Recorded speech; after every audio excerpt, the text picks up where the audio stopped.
Nadur ar groesau'r llinni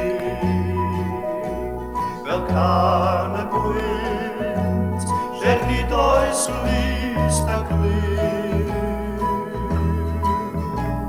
Gwywn ei bod yn galw nofer arno yn bethau anghofedig dynolrwydd. Ie cofio, cofio, cofio, cofio, cofio yn bethau anghofedig dynolrwydd. Am pachelfyddu y cenhedloedd cynnar aneddau bychain a neuaddau mawr, y chwedlau cain a chwalwyd ers canrifoedd, y duwiau na wirneb amdanynt nawr, a geiriau bach ieithoedd diflanedig hoiw angenau dynion oedd yn dwy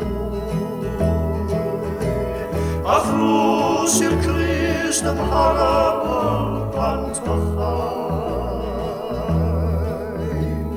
ond tafod nerni ailw arnynt Ie cofio, cofio, cofio, cofio, cofio yn bethau anghofedig dynolrwydd.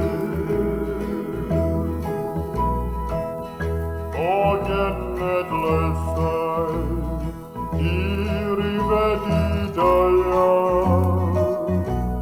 a'i breuddwyd a'i dwyfoldeb braidd a erys yn tawelwch i'r calonnau fe gynt yn llawenychu a thristau Mynych yn rig yr hwyr a mi yn unig Daw hiraeth am eich nabod chwib o byd. A oes eich dail o hyd mewn cof a chalon, gan bethau anghofedig teulu dyn. Ie cofio, cofio, cofio yn bethau anghofedig teulu dyn. Ie cofio, cofio